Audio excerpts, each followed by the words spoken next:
দেখো শিক্ষার্থী বন্ধুরা, ইন্টারোগেটিভ সেন্টেন্স ন্যারেশন নিয়ে আমি চলে আসলাম। আমরা ইন্টারোগেটিভ সেন্টেন্সটা কিন্তু দুইটা রুলস দিয়ে শেষ করব, এর বেশি আমাদের ইন্টারোগেটিভ সেন্টেন্সের দরকার নাই। অ্যাসার্টিভ সেন্টেন্স কিন্তু আমরা তিনটা রুলস এর মধ্যে আয়ত্ত করছিলাম, ঠিক ইন্টারোগেটিভ করে দুইটা রুলস এর মাধ্যমে, এর বাইরে আমাদের কিচ্ছু দরকার নাই।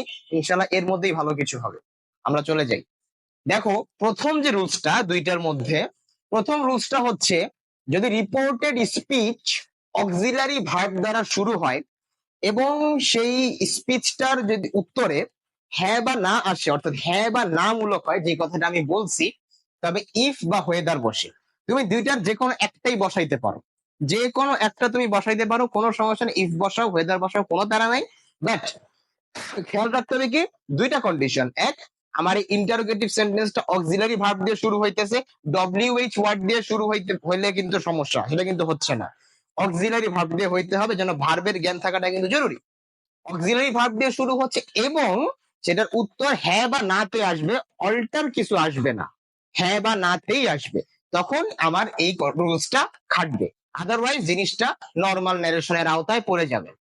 যেমন ধরো, এখানে বলছে, ধরো কারো গার্লফ্রেন্ড কাউকে বলতেছে, she said are you busy now. হ্যাঁ, স্বাভাবিকভাবে এখন এটা আসলে বিজি বলা উচিত না, বললে কোন্দল লাগতে পারে। আচ্ছা ঠিক আছে স্যার, ভিতরে না যাই। এখন সে প্রশ্ন করতেছে আর ইউ বিজি নাও। দেখো, শুরু হচ্ছে কিন্তু অক্সিলারি ভার্ব দিয়ে, রাইট? শুরু হচ্ছে। এখন এটার উত্তর কি? তুমি কি প্রশ্নটা কি হচ্ছে, তুমি কি এখন ব্যস্ত? উত্তরে কি আসবে? অ্যাকচুয়ালি অবভিয়াসলি নাই বলতে হবে, বাট হ্যাঁ বা না বলা যায় আসলে। তো হ্যাঁ, এখানে তুমি যেটাই হোক, হ্যাঁ বা না যেটাই হোক, একটা আসার কথা। অর্থাৎ আমার অক্সিলারি ভার্ব দিয়ে শুরু হচ্ছে এবং এটার অ্যান্সার হ্যাঁ বা নাতে আসার মতো। অর্থাৎ আমার এইখানে রুলসটা কার্যকর। তখন আমি কিভাবে করবো? এই দেখো, শি আস্কড। এই যে আমি বলছিলাম, ইনভার্টেড কমা উঠে অ্যাসার্টিভ সেন্টেন্সে আমরা দ্যাট ইউজ করছি। আর এই তোমার ইন্টারোগেটিভ সেন্টেন্সের ক্ষেত্রে আমরা কি বসাচ্ছি? আস্কড বসাচ্ছি ইনভার্টেড কমা উঠিয়ে। এই যে বলছিলাম আমার ইফ বা হোয়েদার বসে, এই দেখো ইফটা কিন্তু আমি এখানে বসাই দিলাম। এই ইফ আমার এখানে বসে গেল। ইফ বসার পরে কি, ইউ মানে কি, ইউ দ্বারা কাকে বুঝাইছে? এই যে বলছিলাম পার্সন ট্রানজিশন। ইউ মানে কি, আমাকে বুঝাইছে। এই আই, এখানে তোমার যেহেতু আর আছে, এখানে আমি ওয়াজ হয়ে গেছে, কারণ এখানে আই এর পরে ওয়াজই বসাইতে হইতো আমার। আরেকটা জিনিস, এই যে নাও, নাও থাকলে দেন হয়, এই ওয়ার্ড ট্রানজিশনটা আমি দেখাইছিলাম। এই ওয়ার্ড ট্রানজিশনটা তোমাদের খেয়াল রাখতে হবে, যে নাও থাকলে অবশ্যই দেন হয়ে যায়। এই ছোটখাটো জিনিসগুলোই কিন্তু ম্যাটার করে। এই ছোটখাটো জিনিসগুলো যদি তুমি কনভার্ট না করতে পারো, তোমার নাম্বার কিন্তু এখানেই কাটবে।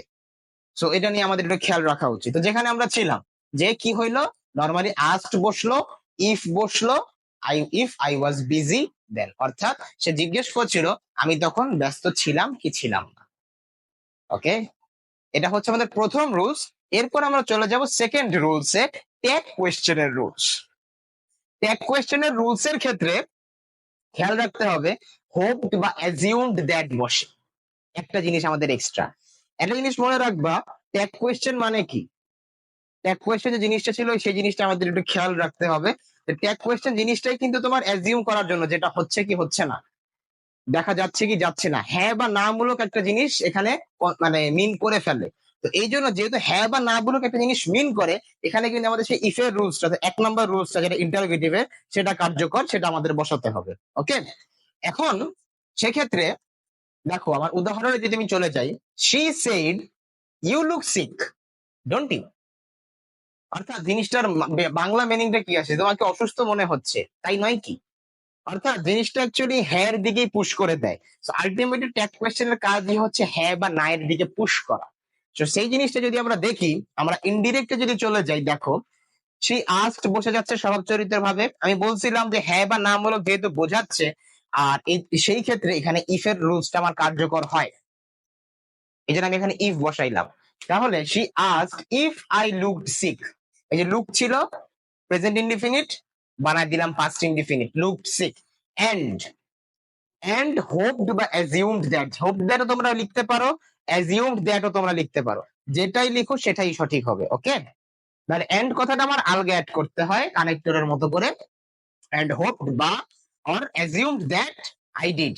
এখানে ইউ মানে কি, আমাকে বোঝাচ্ছে আই, আর এখানে যেহেতু ডু আছে, সেহেতু ডু থাকার কারণে এটাকে আমার ডিড বানাতেছে। নটটা কই গেল? এই নটটা চলে গেল হোপড বা অ্যাজিউমড এর মধ্যে, এই জন্য এই জিনিসটা আমার আলগা উল্লেখ করতে হচ্ছে না।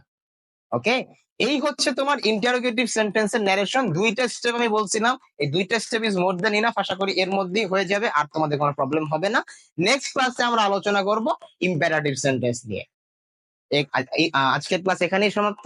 আল্লাহ হাফেজ।